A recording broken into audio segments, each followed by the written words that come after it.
Everyone loves tanks. The giant lumbering pieces of armor and firepower combined into one machine just make for an awe-inspiring display of raw power. Any tank on a battlefield would strike terror into an unprepared or unprotected foe, from the early metal boxes with naval guns on them to the modern forces of destruction encompassed into one very angry machine. The tank is a valuable asset on the battlefield. But there is no clear design for a tank. There may be patterns and rights and wrongs, but everything's got trade-offs. As shown by the tank design triangle, you have to make sacrifices no matter what you do. And this isn't taking into account maintenance problems that come with increased complexity, or size and weight problems as you add more to the tank. Of course, this hasn't stopped numerous science fiction universes from trying to design the tank for their worlds. Some are unique and diverse with dozens of variations per iteration, and some stick with one design and love it to death. For now, we'll begin with one of my favorite sci-fi universes to cover, Warhammer 40,000. The huge diversity they have with tanks is very unique, and I figured it'd be nice to start with a universe I am both familiar with and fascinated by. However, that does not mean I will be covering their tabletop stats. I want this to primarily be a lore video. There will be a few mentions of tabletop stats so that it is easier to do a side-by-side comparison or to supplement missing lore, but we'll mostly be talking about lore. My apologies if I have to generalize a lot. Covering tanks is cool, and I know there will inevitably be variants of tanks that I can't cover, because at the end of the day, they're on the same chassis or have such minor differences that it's not worth spending time on. Do note that when I'm reviewing these tanks, I'm reviewing them just in general, based on in-universe uses and limitations. Of course, we're not going to be touching too much on material sciences and power scaling and all of that stuff, because at the end of the day, I'm here to talk about doctrines and compare them to real-life equivalents, and sci-fi is weird with that stuff. But first, what is a tank? A tank is generally on tracks or hovers, has a cannon of some kind, and doesn't generally carry troops. It's got to have armor and be designated as a tank. Not self-propelled guns or infantry fighting vehicles or even armored personnel carriers with a gun on them. It has to be designated and used for breakthrough purposes as a tank with the intent and capabilities of fighting other tanks. Also, this will be the tier list we will be using. It doesn't seem like much, but it's self-explanatory for the most part. Emperor Bless is stuff that would fit the Custodes. Astartes Rated is stuff that would fit the Space Marines. Fits the Doctrine would be like if it fits the Doctrine but it's got some flaws, stuff like that. And lastly is scrap metal. It's not worth keeping as a tank. Scrap it. We should have a little something for every tier, but we might not. So let's go through this list and see what we have. So with that out of the way, that should be it. Right. The Horus Heresy is technically part of the Warhammer universe. However, as stated, I am working with only Warhammer 40k. I may touch on the Horus Heresy tanks if I find more lore in them or if they return from Legends, but right now we're doing just pure 40k. Along with that, Legend units are cool, but until they return I will not be covering them, at least not in this video.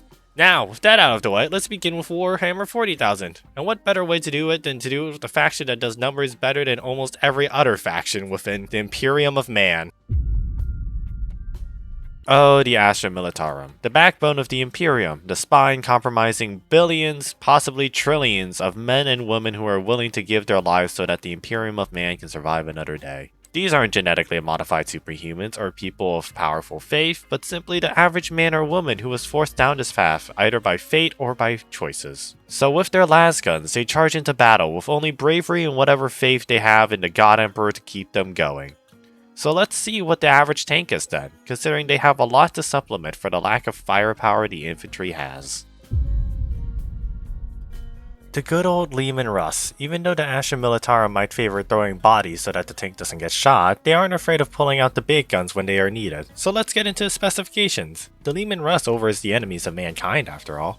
Design-wise, it's based on World War I tanks, particularly the British tanks of the era such as the Mark IV and Mark V with their Sponson guns and tadpole tracks. The turret itself is a unique design, but the addition of another cannon and a chassis is reminiscent of interwar designs like the Char B1. Despite these pre-World War II design elements, the Leman Russ is a formidable tank with many good traits. In terms of armor, 200mm of angled plasteel reinforced armor stops essentially all frontal attacks. Sure, her flat sides are vulnerable, but that's what being in formation with infantry is meant to cover.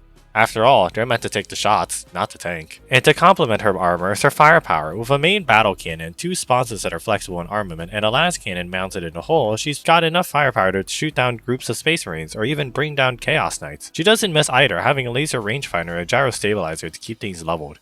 Her gunner has a periscope with 45 degrees of vision, which is more than expected. She's also got a couple of neat tricks up her sleeve. She's actually quite repairable, all things considered, to the point that guardsmen are trusted with her maintenance and repairs. There are millions of these things produced every day, and the Mechanicus can't be everywhere at once, after all. They even permit the dozens of variations of her, each with different weapons or specs or something of the like. It's quite fascinating and realistic to have. However, she's still got some downsides. Her frontal armor may be able to withstand a hit, but one of the most important parts of the tank protection circle is not being seen or hit. She fails this spectacularly, being a comically large tank that is roughly 4.4 meters tall or around the height of a one-story house. She's bigger than the German Maus and moves only moderately faster, and that thing would have been a bomber pilot's wet dream. Speaking of speed, let's get to that, shall we? The Leman Russ's top speed is 30 kilometers per hour, or 18 miles per hour. For reference, a modern M1 Abrams has a top speed of 42 to 45 miles per hour, around 67 to 72 kilometers per hour. Even World War II heavy tanks like the Tiger II had top speeds of 38 kilometers per hour. She's not making it anywhere quickly, to say the least, let alone dodging, fire, or changing positions. Granted, these are all during optimal conditions, but if her top speed is slower than that of a school zone on a good day, what makes of her on a bad day? Her flat side armor comes back to bite her here. Tank designs have evolved over the last century, and having a blueprint of the first tank ever produced does her zero favors. Despite the size, crew ergonomics may as well not exist with the Leman Russ. The interior is cramped. It's no surprise at all with the thick armor, large main battle cannon, and plethora of other equipment. Crews hate using the Leman Russ for a wide variety of reasons. The ventilation is poor, it's hot inside, and extremely noisy to the point that crew members have to use Vox comms just to communicate with one another. And lastly, there's one important detail to her crew ergonomics that I was scoring myself over if I didn't mention. Could you guess how many hatches are on the Leman Russ for the 7-man crew? One hatch for the 7-man crew, and it sits right above the commander. So when there's a fire or other significant emotional event, the crews are scrambling through a cramped interior of sharp metal and hot air, climbing through each other just for the chance to survive. That may not seem important, but if the crew tires within a few hours of using her, their effectiveness drops dramatically as exhaustion takes over. It really is the T-34 of the Imperial Guard. Fits their doctrine quite well if throwing bodies at the enemy till the problem goes away though. Can't hold too much against her for all these grievances. The Leman Russ does her job, and it does it well. If the doctrine is to throw as many bodies and tanks as possible at a problem, then it's hard to critique the crew ergonomics when men are simply numbers and not individuals. To put it on the tier list, it fits snugly in fitting the doctrine. It's not a perfect tank by any means, its speed and ergonomics are still abysmal after all, but it does fit the doctrine of throwing more bodies and tanks at the problem. Oh, the Rogal Dorn, the middle child between Baneblades and Leman Russes. Like its Primarch namesake, the Rogal Dorn is extremely heavily armored and a highly formidable tank. Unfortunately, there isn't really too much information on the tank. The Rogal Dorn's got more armor than a Leman Russ and a much better angled front plate. Along with that comes an even stronger engine, meaning that she can keep up with her smaller counterparts. And yes, I do mean her smaller counterparts. The Rogal Dorn is somehow larger than a one-story home. It's not necessarily a bad thing, allowing her to mount 2 main battle cannons or 1 oppressor cannon. She's got the flexible choice of armament because one Rogal Dorn may be providing fire support versus Chaos Space Marines, while another may be tasked with fighting Orc vehicles or even fighting swarms of Tyranids. It's not just her main armament. She brings a similar weapons package featuring a hull-mounted cannon, coaxial weapons, sponson guns, and more, all of which are flexible in their variation. Still, the Rogal Dorn suffers from many of the same problems the Leman Russ does. She's only as fast as a Leman Russ can go, and while she may be able to take a hit, any enemy will not be missing their shots on her. Any pilot overhead will once again be laughing gleefully when they go and try to bomb her to smithereens. She's got at least double the escape hatches of the Leman Russ with a whopping 2 for a crew of 9, so at least more men are making it out. Somehow. Strangely enough, the Rogal Dorn is not even primarily used for grouped armored breakthroughs. She's an infantry support tank, being used behind the infantry to provide fire support when needed. This does mitigate the amount of danger that would otherwise be faced, but it is a strange decision overall. As for her rating, she goes in the needs improvement tier. The Rogal Dorn doesn't fit its role as an infantry support tank. It should be breaking through the lines, not supporting infantry with firepower, and it should certainly be using a few more hatches and better mobility for better ergonomics. It is just a weird middle child of Astra Militarum tanks. While it does fit their overall idea of throwing more tanks at the problem, its slightly increased production costs make it not so suitable instead. It does sort of fit the doctrine though, so I'll give it that. Ah, the Baneblade. The moving, rolling fortress of a tank that the Imperium uses when it is in need of overwhelming firepower that would make an orc jealous. The workhorse relics of a bygone age, taken out like the guardsman equivalent of dreadnoughts, with the Mechanicus lovingly following it with a fanatical zeal. Back in the days of the Great Crusade, they were as common as the Leman Russ and Rogal Dorns, millions rolling down the streets in support of the God Emperor. Now, the production of these machines is a closely guarded secret by the Mechanicus, only given to the most trusted planets of the Imperium, but that doesn't mean that their impact on the 40k battlefield has diminished in the 10,000 years since the Great Crusade.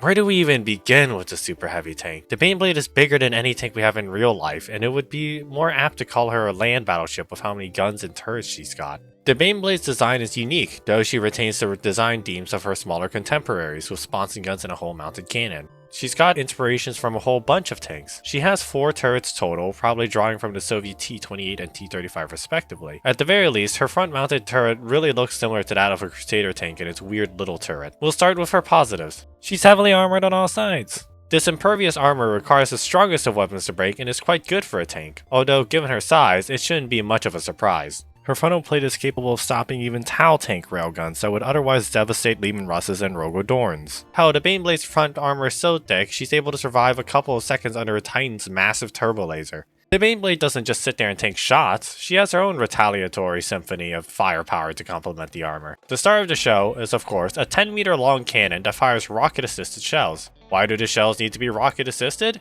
Because it's Warhammer. Saber rounds, those ammunition rounds that are basically darts, would do even better or have the same effect at a probably cheaper cost. But it is Warhammer, we have to forgive them for their ingenuity. It's quite reminiscent of the Sturmtiger, after all. And like every other Imperial Guard tank, the Baneblade's secondary cannon is mounted in the hull. The Demolisher cannon also fires rocket-assisted shells, because apparently we need a Sturmtiger mounted in the hull of this comically large tank that already fires Sturmtiger's rocket-assisted shells out of its main cannon. And somehow, the Baneblade can fire the Demolisher cannon while moving. Because of course it can. Why wouldn't it? Its loading mechanism is even more confusing. Apparently, the Demolisher cannon's shells are located in a fast-loaded shell magazine. This magazine, I presume, is like that of the Russian T-series just without the autoloader, or of a normal MBT's box. The main cannon gets a shell delivered by an elevator, and the whole cannon gets it delivered by a rail system, probably similar to that of a battleship.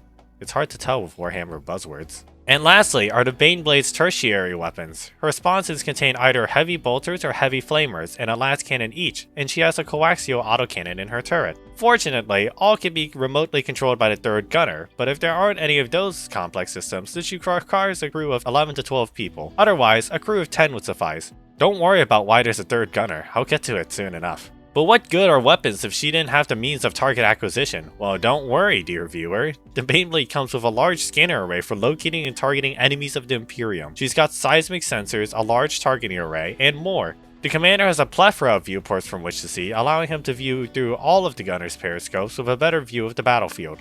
The Baneblade also features an impressive communication system, capable of reaching as far as to communicating with satellites in orbit to gather more information on the developing battlefield. The Baneblade also features an impressive communication system, capable of communicating with satellites in orbit to gather more information on the developing battlefield. The system also allows her to communicate with every other tank in a large network, which then projects the information to a 3D holographic chart behind the commander's station. I would also presume that the machine spirit will assist in this. That's a lot of positives about her though. I wonder where the Baneblade would be on the tank design triangle. Which brings her to her negatives. The Baneblade is comically slow, maxing out at 25 km per hour or 15 miles per hour. She is not moving anywhere fast on a good day. Sure, she'll be able to get to her target eventually, but if you need a fast breakthrough, this tank isn't there. Also, I did some research and apparently the Baneblade might actually be beaten by an e-bike if they were to race each other. Fortunately, her doctrine is to be used as an infantry support vehicle. Her massive cannons aren't always meant to bring down enemy tanks and knights, they're also meant to break heavy fortifications and bring down buildings that enemies might be hiding in.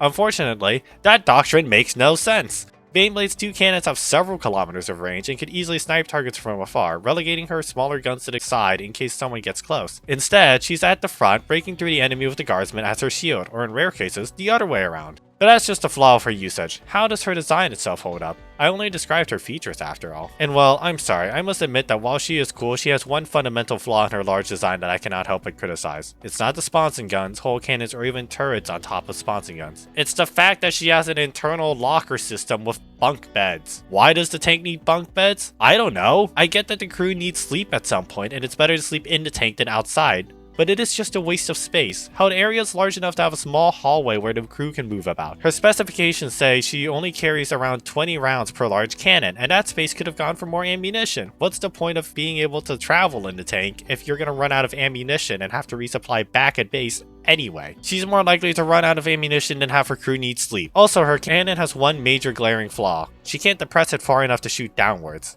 It's 2 degrees of barrel depression, which is to say non-existent. If you've played the T-34 in War Thunder or any of the Soviet tanks, they've got similar or sometimes even more degrees of depression. And you may be asking, why does it matter? Well, if it needs to say shoot downwards on, let's say, hilly terrain, or any terrain with variations in height, it's screwed. The Baneblade's crew is also too large for just one commander to command. 3 gunners, a radio operator, and a driver on top is already 5 people he has to order around. And that's not taking into account that he still needs to observe the battle and quickly come up with plans. He may be experienced in the hells, but the job can get stressful really quickly. And lastly, is the Baneblade's biggest flaw. Quite literally 2. Her size and her weight. Now, I know we're not supposed to talk about a woman's size and weight, but since she's a tank, we gotta talk about it. She's huge, bigger than any tank we have in reality, though she's not the biggest tank we've ever made conceptually thanks to the Germans. Still, the tank is huge. It's got 3 layers and a hallway. No plane will be missing it, and no enemy tanks will either. You could probably spot this thing from miles away without having to put in too much effort. And with size comes weight, and she's one heavy beast, weighing in at 318 metric tons or 350 imperial tons. She's double the weight of a mouse, the heaviest tank ever tested.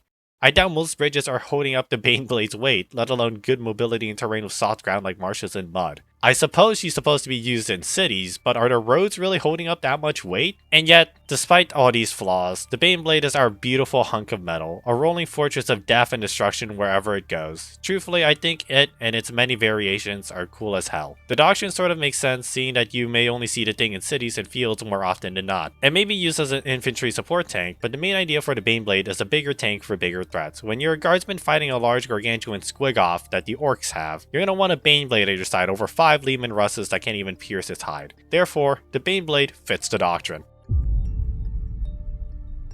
I can't help but mention these tanks. They're technically either classified as tanks or are notable variations of the 3 main ones we've already covered. Built on the Chimera chassis, the Hydra is technically classified as a tank, but well, it's a self-prepared anti-air gun. Quite literally, it's an anti-air gun that happens to be able to move on its own, with some armor. There's not much to say. If you've played War Thunder, you know what I mean. Though Wirbelwind is technically a tank, in the sense that it is armored and on tracks, but it's not meant to fight other tanks. You can certainly try, but you're not going to win that engagement. Even with 4 heavy autocannons that can deal a ton of firepower, it's not breaking heavy armor reliably. Alas, that hasn't stopped the Imperial Guard from using the Hydra as a frontline breakthrough vehicle when fighting infantry. It's a shame its machine spirit only works when shooting at air targets. This results in the gunner having to aim manually when shooting at ground targets. But that's enough of the Hydra. What about the Baneblade and its dozen of variants? I mean, what good is a Warhammer tank video if I don't mention the 2 unique stars of the Baneblade roster? The Stormlord is a unique tank with a very unique ability. It can fit 40 men inside. In other words, an entire platoon can fit inside the tank's compartments on top of its large crew. This is like the Merkava taken to the extreme, but this time, at least that additional space is being used for something useful other than bunk beds. In addition, 24 of those men can shoot outside of the tank, somehow. They must have gun ports somewhere. The Stormlord also has a massive armament, as all Baneblade variants do, but this time it mounts a Titan's Vulcan Mega Bolter as its main weapon. With this much firepower, it's an urban combat machine that tears through the streets and safely protects its occupants. And lastly, is the Astra Militarum's answer to the question, can you shoot down a Titan? The answer? Yes. Meet the Shadow Sword and its Volcano Cannon, which is capable of shattering through the numerous void shields and ultra-heavy armor of the Warlord Titan. And it's not like they travel alone. Shadow Swords need numbers, and they do bring the numbers to their advantage as they form Titan hunting companies to specifically bring down the fancy nobles in their quite literally high chairs. But that's enough of the Imperial Guard's tanks. What about the other factions within the Imperium? Don't they have some kind of heavy armor? The answer is yes! After all, this video is titled Raiding the Many Tanks of the Imperium of Man, not just the Astra Militarum. From the Space Marines and their support vehicles for when bolters don't cut it, to even the Custodes and their need for perfection. They all need some kind of heavy firepower and armor for when threats bigger than them appear, because while they're the elite of the Imperium, they're not invincible. We'll start with the icon of the Imperium of Man and Warhammer 40,000 as a whole, the Space Marines. A lot of these tanks will be hover tanks due to the introduction of Primaris Marines and Belisarius calls shenanigans. I will be following the same principles as discussed earlier. Even if it hovers, as long as it can both break through enemy lines and fight other tanks, it's a tank. Now, let's get started, shall we? The Predator tank is a classic in the Space Marines lineup. Having served since the Great Crusade, it has changed very little in the 10,000 years it has served. There are 2 models of it, and while we will primarily focus on the most recent model, I'll cover both since they're so similar to one another. although recent might be the wrong way to put it. The Predator's got two models. Its original blueprint is called the Predator Destructor, armed with an autocannon that is capable of breaching through most armored vehicles. This is the same STC blueprint as was used by the Dark Age of Humanity way back during humanity's peak and was similarly used during the Great Crusade. Its second model is the Predator Annihilator. Released in the 37th millennium, it caused quite a stir within the Mechanicus. Nonetheless, it passed its trials and was found to be more than adequate in serving the Imperium.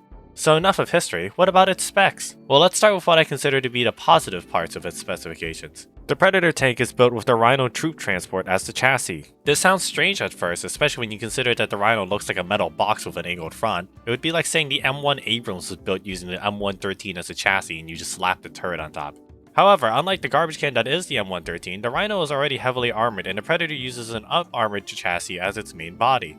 This actually provides an adequate amount of armor. Sure, the armor is only 75mm thick frontally, but it's made from a ceramite adamantium alloy, making it one of the strongest alloys the Imperium has. After all, this alloy is 5 times stronger than steel and has none of the weight downsides. And if that's not enough to convince you of its survivability, it must be noted that the tank is far more agile than a Leman Russ. If we take a bite out of the protection onion, we can see that it can and will move rather quickly at a brisk 68 km per hour at its max speed. That's around 42 freedom units per hour. And on top of that, the Predator can be reinforced with more armor plating if necessary. Now, this sounds too good for a tank with adequate armor and mobility. Surely it has to have a drawback of some kind, perhaps in the firepower department? And you'd be incorrect! The Predator has more than adequate firepower to complement its survivability. The Predator Destructor has an autocannon that can tear through most armor, especially that of the Orc kind. However, it is with the Predator Annihilator that things get interesting. With a set of twin-link Stormbringer lascannons, the Predator has a powerful weapon capable of even breaking the Baneblade's armor profile. And there are no drawbacks, no limited ammo, just a need to change the barrel every 1000 shots. On top of that, since it is built on a Rhino chassis, the Predator has sponson guns, and unlike the sponson guns of this Astra Militarum where they can only have heavy bolters or heavy flamers, the Space Marines can mount lascannons for more overkill firepower against armored targets in case the main guns are not enough. And that's good and all, but someone has to man all those weapons. It only has a crew of 2 Space Marines. I'm sure they would have put a one-man crew, but one Space Marine probably can't handle that much power, responsibility, or mental task. The commander/gunner and driver are both spinally linked to the vehicle via their morphic seats, essentially giving them a direct neurological link to their vehicle. This allows for faster surveying of the ever-changing combat environment and faster targeting. Fortunately, this isn't a Pacific Rim situation where they feel the pain the vehicle feels, at least from my research. Who would have thought that having non-filtered paint being directed to the pilots would be such a bad idea? That tangent aside, this brings us to the negatives of the tank, of which there are only a few. The 2-man tank design is an interesting design idea. There are roughly 1,000 Space Marines in an average chapter, given you aren't a named legion, which isn't a lot. The manpower shortages make sense, but there are a few drawbacks to having a 2-man crew. Firstly, the commander could easily get overwhelmed mid-combat. I know they are Space Marines and they're the Emperor's finest, and on top of that the crew is quite literally connected to the machine, but there's gotta be a limit. A Space Marine could get overwhelmed if an enemy is attacking from 2 sides and the commander has to fire both the spawns and the main guns while telling the driver what to do, surveying the battlefield, and talking to other vehicles and infantry. Granted, that's an extreme scenario and a bit exaggerated, but it's a 40k battlefield, and extremes and exaggeration are exactly what happen. That being said, there are other, bigger issues of having a 2-man crew. Crew casualties and breakdowns. If one of the crew is taken out, the Predator loses half of its capabilities, which is either its firepower or its mobility. The other problem is, well, maintenance and breakdowns. If something needs to be fixed, these Space Marines are not Tech Marines. They might be highly honored members of the chapter to crew the Predator, but they are not the Mechanicus taught Marines. And there are only 2 of them, so progress will be a lot slower in fixing the smaller issues.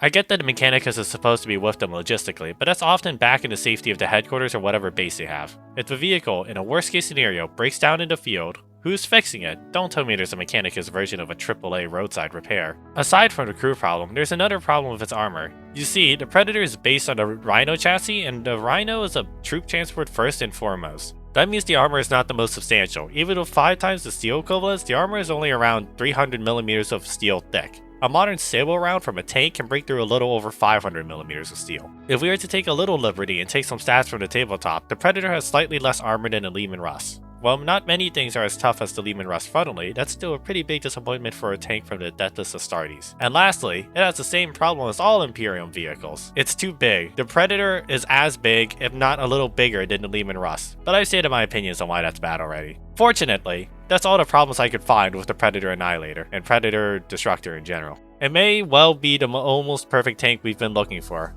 I'd say it's an Astartes rated tank, probably in the higher ups. I will be honest, I could not figure out if this thing was a tank or not, and wrote the entire Predator section before I got to this iconic thing.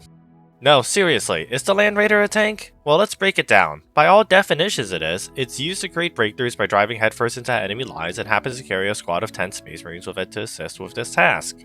It uses tracks to traverse almost any terrain, and it is heavily armored and has a lot of guns to fight enemy combatants, whether they be infantry or armored. So in short, I suppose it's a tank. Not by the conventional look of a tank, but more like a World War I Mark V that just happened to cram 10 heavily armored men inside. Granted, that's the shape taken and scaled up. If we were to compare its role and capabilities, it'd be closer to the Israeli Merkava. So let's briefly cover the history of one of Warhammer's most iconic tanks.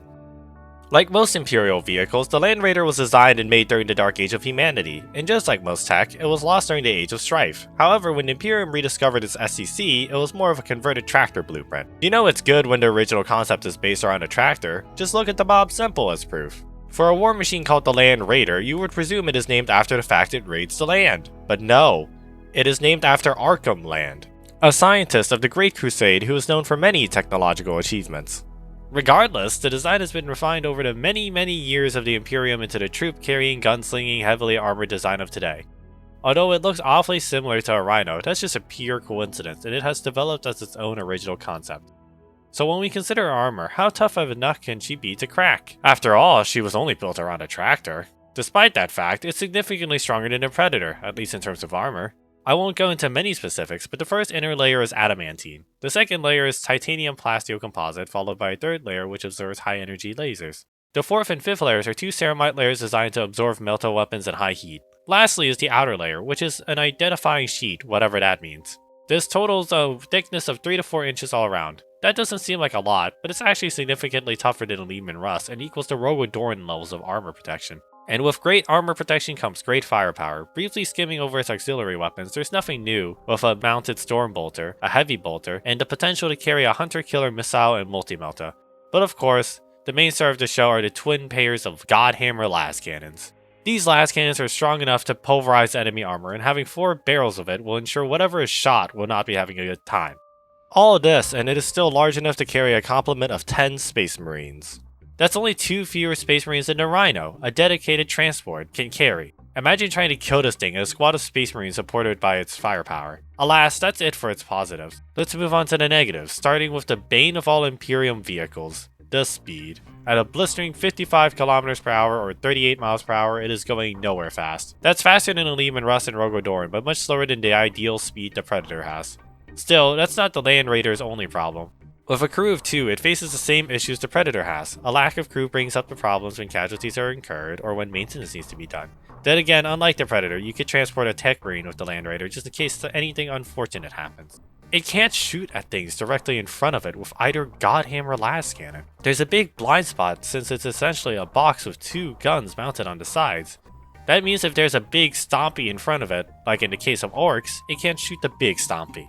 Granted, that means that the Land Raider positioned very poorly, but with how often they charge headfirst into battle, it wouldn't be uncommon. I don't think it's a bad tank in the slightest, and dare I say, it's a pretty good tank despite its unique design and rather glaring flaws. Even if the mobility is slow and there's only a 2-man crew, its heavy armor, strong array of firepower, and transport capabilities make for a good tank that is a menace to fight on the battlefield. As such, the Land Raider is worthy of being in the Astartes tier. And the first hover tank on the list is the Gladiator, the iconic Primaris carry, which somehow puts every other anti-tank option on the army list to shame if you're using the Lancer variant. Let's go over his admittedly short history because that is all I can find on this wonderful tank. Designed by Belisarius Cawl and based entirely on the Repulsor transport chassis, the Gladiator tank variants are all capable of eliminating a wide variety of threats more efficiently than the Predators can. While being slightly tougher and retaining mobility, they were introduced with the Primaris Marines. There is a major problem here and I will get it out of the way. We'll be using tabletop stats to supplement where the lore is lacking. I will try my best to explain my rationale by comparing lore to tabletop. I will also be only covering the Gladiator Lancer since that is the only variant to have anti-tank capabilities, as fitting for the definition of a tank. As to how much tougher it is in lore than a Predator Annihilator, I cannot say. It's got one more wound than a Predator Annihilator does, so that is one thing going for it. Essentially, it can take one more minor hit compared to the Predator Annihilator. However, the main star of the show has to be the weaponry. The Gladiator Lancer tears through armor and monsters easily with its Lancer Laser Destroyer, and fires one extra shot compared to the Predator Annihilator. The advanced sensors and scanners on board ensure a more precise and deadly series of shots, represented on the tabletop as a singular reroll to hit, wound, and damage rolls, each. However, there is one thing to consider about the Gladiator Lancer that I cannot shake. They all have the same speed as the Predator, but with one glaring flaw. They hover. The Adeptus Custodes, known for crushing the chaotic, the heretic, and the alien underneath their boots or tank treads, can now hover. And I can get into the problems with hover tanks. Let's start with one glaring issue. What happens when the mobility gets disabled? For most track tanks, if the tracks get hit, they get disabled and have limited movement. If they're moving, they can get turned into whatever direction the other track was going.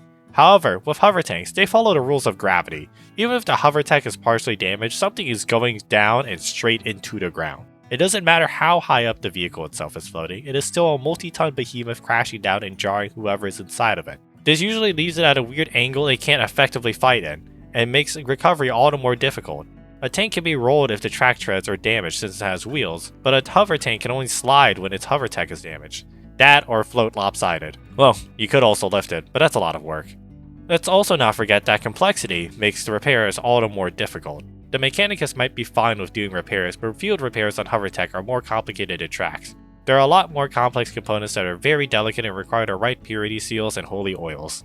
The other problem is, of course, the 2-man crew every Space Marine vehicle insists it only needs. I would be fine with a 3 to 4-man crew, but that's too inefficient in the eyes of the grandsons of the God Emperor. And yet, aside from the hover tech, this is one of the best tanks the Imperium could field for its Space Marines. It's got enough guns to defend itself, but not too many that would overwhelm the 2-man crew. It fulfills its job of destroying enemy monsters and tanks, while also being armored and maneuverable enough to serve as a breakthrough vehicle. In fact, hover tech does have its positives for avoiding terrain features such as lava and swamps. As such, I'd say this tank is Astartes rated, as one would expect for an Astartes vehicle. The Repulsor, another fine addition to the Primaris collection. It is based on the chassis of the Impulsor, another transport, which Call and Imperium as a whole just seem to love doing. Doctrinally, it makes sense really. The Imperium is very strict on innovation. It did take them several years to move from a box with a turret to a bigger box with a turret. As such, when designing a tank, it makes sense to convert transports to vehicles. After all, they already have a large armored transport vehicle that is capable of withstanding heavy enemy fire, so slapping a turret on top and calling it a tank makes sense. Now, let's consider some things based on the tabletop. The Repulsor and its Executioner variant are both more heavily up-armored versions of the Impulsor, similar to how the Predators and Gladiators are much more up-armored versions of their transports. However, the Repulsor is much more heavily armored than both vehicles and is actually able to withstand a last cannon to a certain extent because of its multiple layers of ceramite and adamantium overlap. It's just slightly less tough than a Land Raider and its myriad of armor. But the main star of the show, once again, is within its weaponry. The regular Repulsor doesn't have too impressive a display with a one-shot Hunter Slayer missile and a Gatling Repulsor defensive array. The twin heavy bolters in its hull can be swapped for twin last cannons, and the main turret's heavy onslaught Gatling cannon can be swapped for a more anti-tank focused last talon. The regular Repulsor is also capable of transporting 14 combat-ready Space Marines. It makes for a great frontline support vehicle, as the last talon is only good for medium anti-tank targets, however, and won't be bringing down the toughest of units. That is the job for the Repulsor Executioner. And boy does the Repulsor Executioner have a large arsenal. Equipped with a heavy onslaught Gatling cannon as its secondary turret gun, it can then equip either a macro plasma incinerator for horde fighting or a heavy laser destroyer that makes the Gladiators and Predators guns look weak. And then it supplements its firepower even further with an Iron Hail heavy stubber and twin heavy bolters for anti-infantry, plus an Icarus rocket pod and twin Icarus Iron Hail heavy stubbers for both anti-air and anti-infantry. That's a lot of guns on such a small chassis, and somehow I wouldn't be surprised if the crew was still a size of 2, even if you can see a Space Marine sticking his head out of the hatch. Still, despite all this firepower, the Repulsor Executioner and all of its extra weaponry only cut the transport capacity in half. Instead of being able to carry 14 Space Marines, it can only carry 7. 7 combat-ready Space Marines and a Repulsor Executioner would not be fun for anyone trying to find an easy target. Alas, this thing must be a hover tank. Sure, it can traverse over lava rivers and acid pools, which are no doubt common in space, and Imperium must have at least one vehicle capable of doing it, but those problems will still haunt it. And lastly, the last trouble for this tank is the doctrinal confusion. The regular Repulsor makes sense if it is more focused on anti-infantry than anti-tank. However, if you're taking a Repulsor Executioner, you would ideally want to sit in the back and keep firing as support for the regular infantry. The need to transport feels a little wrong. But those are the only problems I can find with this tank. Sure, the Gladiator Lancer might be more practical in terms of anti-tank, but the Repulsor has a purpose, and it seems to do it well. It's definitely going in the higher end of the Astartes tier, and may even teeter over the edge to be Emperor Blessed. Ah, the Custodes, the perfect specimens of humanity as they were created and chosen by the God Emperor himself and made out to be the original 10,000 of God's best warriors. At least that's what I would be saying if they weren't absolutely decimated by the Horus Heresy and Magnus's grandest failures, particularly those of the Webway kind. Damn it, Horus! That tangent aside, they're still the best the Emperor has, and this means their equipment has to be equally fitting. From their armor to their vehicles, the Custodes bring out the best of the best to the battlefield, and accept no less. This goes for their armor, weapons, and even their tanks. So let's begin with the battle-tested and effective during the Great Crusade and Horus Heresy, the Legio Custodes Caladius Grav Tank is made primarily of Dark Age of Technology tech, and whatever was deemed valuable enough to befit a Custodian when looted during the Great Crusade. Once again, we'll have to go through tabletop stats to supplement the severe lack of lore. That, along with some observations of my existing knowledge of Custodes lore. So let's begin with the talking pattern I have accidentally created and start with her armor. Now, judging from the color and how Custodes armor is made, we can determine that the majority of the Caladius Grav Tank's armor is made of auramite.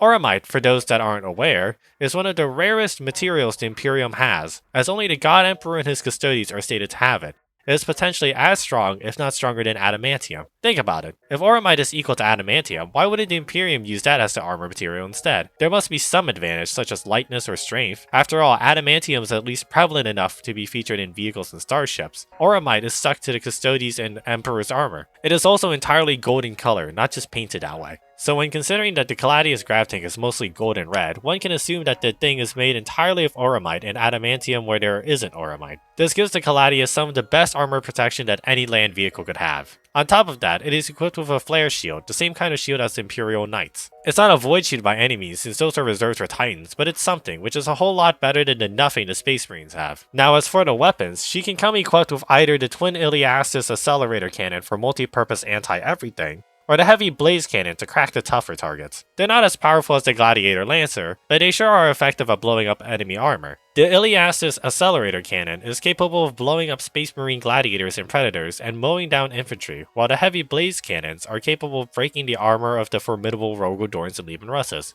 But why would this happen in any capacity? Well, Custodes are meant to follow the Emperor's will, and if the Emperor's will dictates that a few chapters or guardsmen regiments have gone rogue, well, it's time to punish the unfaithful. After all, we had the entire Horus Heresy to prove that they're not to be trusted. As for mobility, the Grav Tank is able to keep up with the Gladiator and Predator's speed, at least on the tabletop. I'm sure in lore these things are drifting around as the M1 Aeroms do on ice. I will also excuse the use of hover tech here because it's the Custodes and truly worthy. There are no flaws with the Custodes after all, and that's why this vehicle is Emperor blessed. Speaking of perfect, who else could make a perfect tank? Perhaps the Adeptus Mechanicus. Deep within the Mechanicus and its many secrets are tons of pieces of lost technology spanning from the Dark Age of Technology to the Great Crusade. They are the military-industrial complex of the Imperium, so grand in nature it is probably what Lockheed Martin would dream of. And simultaneously, they can deploy their own military force to search for and discover new and ancient technological artifacts scattered throughout the galaxy. So what can the main supplier of mankind do for itself, given it can supply tanks such as Gladiators, Land Raiders, and Baneblades? Oh. Taken from the Dark Age of Technology, the Scorpius Disintegrator looks very similar to the Scorpius Dune Rider Transport, but they are not on the same chassis. Now, I'm going to keep myself calm before I go on my personal rant about this tank. After all, we need to go over the positives first. And once again, we'll have to use tabletop stats to supplement the severe lack of actual lore. So let's begin. With a toughness of 10, a save of 2+, and 12 wounds, it is surprisingly slightly more durable than even the Gladiator tanks. And its weapons aren't bad either, equipped with either a Belleros energy cannon for infantry support or a Faramite cannon, which is just a las cannon with better rate of fire. It's got a decent complement of firepower. All this for equal mobility to the other lineup of Space Marine tanks we've already talked about. It's not a bad tank stat-wise, but its design. Oh boy, its design. This thing looks like a bunch of scrap metal thrown into what someone thought was a tank. It looks like it came straight out of Star Wars, not Warhammer. The turret is also so high up that there's no way it can hit downwards after a certain point. It's also just so exposed. There's also the mere fact that the missile launchers can only fire forward and are fully exposed to forward enemy fire. One shot directly into a missile will cause a catastrophic chain reaction that will inevitably destroy the tank. And the heavy stubbers being pintle mounted in the sides does not help the tank. They've got such a small angle of fire, and sideways at that, those servitors aren't doing much else. And yes, it's crewed by servitors. From the turrets to the stubbers, it's got a quite literally slow crew that can't adapt if the time and need calls for it. Of course, there's a Mechanicus crew member or two, but in an emergency, you only have so much time to adapt and give new orders. And what happens if they are incapacitated or worse? Not much else can be done there.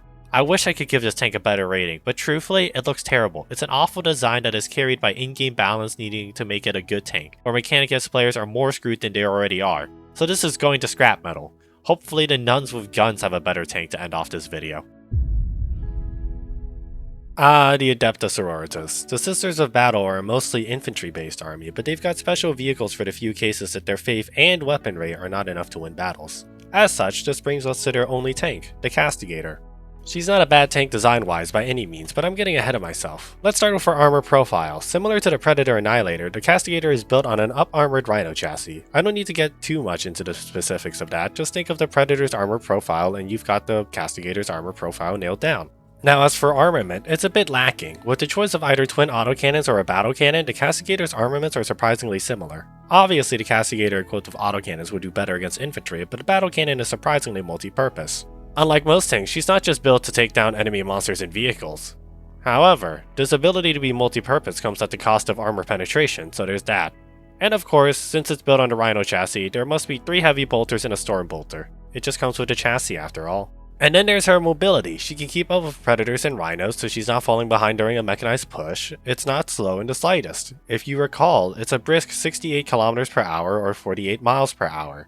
And the best part of this tank? It's actually grounded both literally and metaphorically. Sure, she's built on a troop transport, but this clearly doesn't hinder her design outside of the usual thing that hinders the Imperium: size. So all in all, if you had shown me this tank and said it was an Astartes tank, I would believe you. This thing goes into Astartes rated tier. On that note though, we reached the end of the video. That's every Imperium tank ranked. Well, the MBTs anyway. I could go back and rank every actual tank, including self-propelled guns and tank destroyers and all that, but that's a lot of work.